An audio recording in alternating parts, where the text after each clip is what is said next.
मुगल दौर में शाहजहां ने किस तरह बनवाया था ताजमहल। ताजमहल का नाम जब भी हमारे जहन में आता है तो हमेशा ही मोहब्बत की एक खूबसूरत दास्तां का जिक्र जरूर होता है। दास्तान मोहब्बत मुगल बादशाह शाहजहां और मुमताज महल की। मुमताज और शाहजहां के बीच प्यार अटूट था और यही कारण था जिस वजह से आज भी मुगल दौर का वो भारत आदाब और तस्लीम का दौर कहा जाता है। मुमताज और शाहजहां की प्रेम कहानी एकदम वैसी ही थी जैसी मेवाड़ के महाराणा प्रताप और फूल कंवर की कहानी। वो दोनों एक दूसरे को भरपूर प्यार किया करते थे। बनारसी प्रसाद सक्सेना अपनी किताब हिस्ट्री ऑफ शाहजहां में लिखते हैं कि शाहजहां ने अपनी सल्तनत में मोहब्बत की एक नई मिसाल पेश करी थी। वो खुद जरूर 5 वक्त नमाजी मुसलमान थे, मगर उन्होंने कभी भी किसी जातीय मजहब को भ्रष्ट करने की कोशिश नहीं करी थी।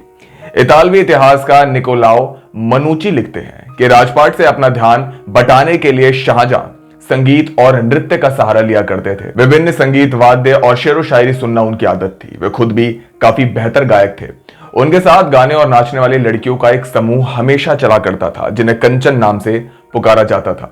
कई ऐतिहासिक लेखों में खुले तौर पर शाहजहां की तमाम अय्याशियों का भी जिक्र किया गया है, मगर जब तक उनकी पत्नी मुमताज महल जीवित रही तब तक वे पूरी तरह से मुमताज यानी कि अपनी पत्नी को लेकर ही समर्पित थे। शाहजहां के खास दरबारी और मशहूर इतिहासकार इनायत खान अपनी किताब शाहजहांनामा में लिखते हैं कि दूसरी महिलाओं के प्रति शाहजहां की भावनाएं मुमताज महल के प्रति उनकी भावनाओं का 1000वां हिस्सा भी नहीं थी। इनायत खान के मुताबिक अपने आखिरी दिनों में मुमताज बहुत कमजोर हो चुकी थी और मरने से पहले उन्होंने बादशाह से एक वचन भी लिया था कि शाहजहां मुमताज के बाद किसी दूसरी बेगम से कोई संतान पैदा नहीं करेंगे। उस जमाने के हिसाब से एक बहुत बड़ा वादा था। उन्होंने शाहजहां से एक खूबसूरत महल और बागान बनाने के लिए कहा था जिसे हमेशा उन्होंने एक ख्वाब की तरह देखा था।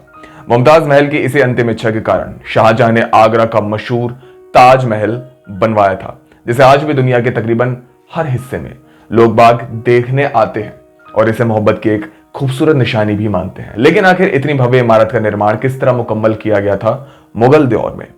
क्या है ताजमहल से जुड़े अनसुलझे रहस्य? जानेंगे सिर्फ और सिर्फ कथा पर।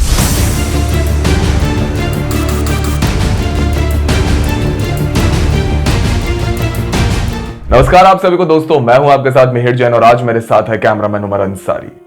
आज भी सारी दुनिया में मोहब्बत की मिसाल केवल एक ही है, भारत में मौजूद आगरा का ताजमहल, जिसे तामीर कराया था खुद मुगल बादशाह शाहजहां ने।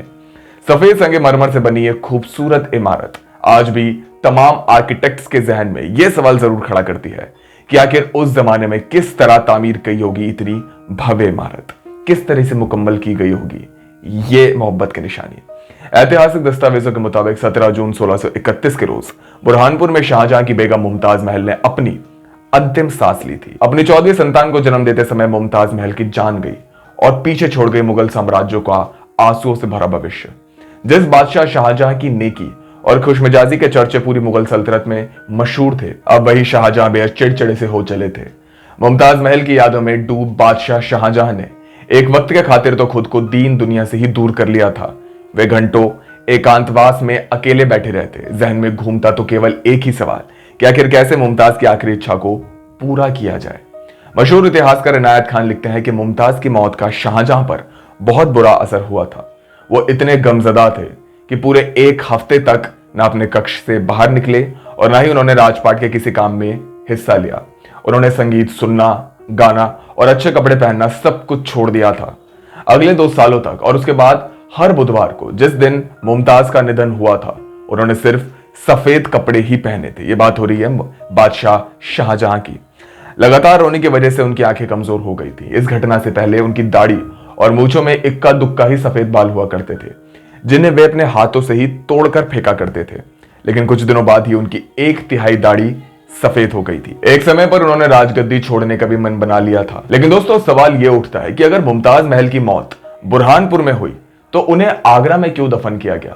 दरअसल शुरुआत में मुमताज महल का मृत शरीर बुरहानपुर में तापी नदी के किनारे एक बाग में दफन किया गया था और उसके तकरीबन 6 महीने बाद उन्हें वहां से निकालकर शाह शुजा की देखरेख में आगरा लाया गया।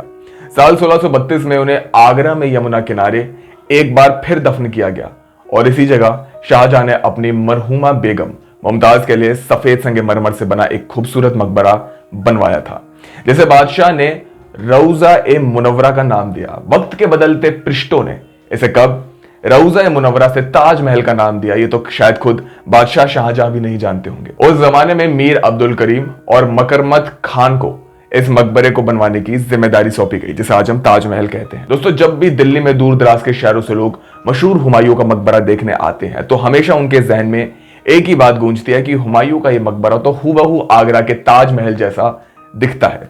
लेकिन यहां हम आपको बताना चाहेंगे कि हुमायूं तो शाहजहां के परदादा थे, यानी कि मशहूर हुमायूं टॉम ताजमहल से कई साल पहले तामीर किया गया था। इसी के अलग 42 एकड़ जमीन पर बने ताजमहल का नक्शा कहीं ना कहीं हुमायूं टॉम जैसा ही बनाया गया था। इसलिए हुमायूं टॉम ताजमहल जैसा नहीं बल्कि ताजमहल हुमायूं टॉम जैसा दिखता है। डायना और माइकल प्रेस्टन अपनी किताब Taj Mahal passion and genius at the heart of Mughal empire में लिखते हैं कि शाहजहां चाहते थे कि ताजमहल की जगह शांत और आगरा शहर से दूर होनी चाहिए। वे चाहते थे कि यह इमारत इतनी बड़ी हो कि इसे देखने के लिए लोग दूर दराज से आ सके और दूर से देखी भी जा सके। तीसरा कि यह यमुना नदी के पास हो ताकि इसके बागों की सिंचाई के लिए पानी कम ना पड़े। शाहजहां यह भी चाहते थे कि ताजमहल आगरे के किले से दिखाई दे जहां वो रहा करते थे। शाहजहां ने इसके लिए आगरे से 1.5 मील दूर की जगह चुनी थी जहां आज ताजमहल स्थित है। साल 1632 ये वो वक्त था जब एक कल्पना को हकीकत में बदला जा रहा था, यानी ताजमहल के निर्माण का काम शुरू किया जा रहा था। उस वक्त बादशाह शाहजहां दक्षिण में थे। उस वक्त भारत आए मशहूर यात्री पीटर मंडी ने अपनी किताब travels of Peter Mandi in Europe and Asia में लिखा था कि ताजमहल के निर्माण के लिए सबसे पहले उस इलाकों को साफ कर सारी जमीन को बराबर किया गया। इसके बाद हजारों मजदूरों ने दिन रात काम कर भवन की गहरी नींव खोदी। इस बात का खास ध्यान रखा गया कि नजदीक में बहने वाली यमुना नदी का पानी उसमें रिस कर ना आ पाए और जून और सितंबर के बीच यमुना नदी में आने वाली बाढ़ का पानी ताजमहल को नुकसान ना पहुंचा सके। इसके बाद पहले 970 फीट लंबा और 364 फीट चौड़ा चबूतरा बनाया गया जिसके ऊपर मकबरा बनाया गया।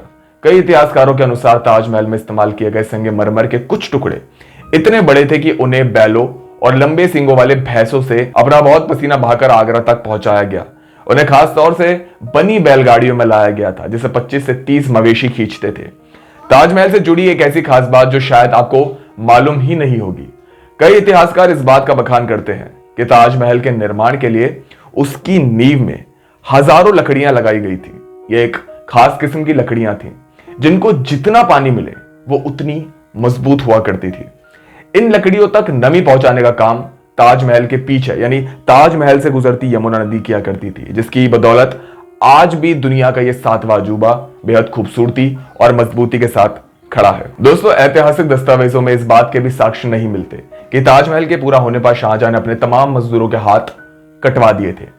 फर्गुस निकोल अपनी किताब Shah Jahan the rise and fall of the Mughal empire में लिखते हैं कि ताजमहल बनाने वाले अधिकतर मजदूर कन्नौज के हिंदू थे। फूलों की नक्काशी करने वालों को पोखरा से बुलाया गया था और कश्मीर के रामलाल को बगीचे बनाने की जिम्मेदारी सौंपी गई थी। अमानत खान को ताजमहल पर कुरान की आयतों की नक्काशी करने की जिम्मेदारी दी गई थी। ताजमहल के अंदर हुई फूलों की नक्काशी इतनी खूबसूरत थी कि रूसी लेखिका हेलेना ब्लावत्स्की ने लिखा है कि ताजमहल की दीवारों पर बनाए गए कुछ फूल इतने असली दिखते थे कि हाथ अपने आप उन्हें छूने के लिए बढ़ जाते थे कि वो असली तो नहीं। मशहूर इतिहासकार अब्दुल हमीद लाहौरी ने लिखा है कि उस जमाने में बादशाह शाहजहां ने ताजमहल को तामीर कराने के खातिर 50 लाख रुपए की मजदूरी खर्च की थी और तमाम खर्चे मिलाकर ताजमहल के निर्माण में उस जमाने में 4 करोड़ रुपए खर्च हुए थे। दोस्तों, अब जरा सोचे कितना खूबसूरत होगा वो समा, कितने खुशकिस्मत होंगे वो मजदूर जिन्होंने अपने खून पसीने से सींचा था उस ऐतिहासिक मकबरे को, जिसका कतरा कितरा आज भी इस नायाब स्वप्न का बखान करता है जो देखा था मुगल बादशाह शाहजहां ने। लेकिन दोस्तों, इस सब पर आपकी क्या राय है हमें कमेंट बॉक्स में जरूर बताएं। ताजमहल से जुड़े दूसरे अन्य पहलुओं पर हम अपनी अगली वीडियो में जरूर बात करेंगे। कैमरामैन उमर अंसारी के साथ मिहिर जैन, कथा।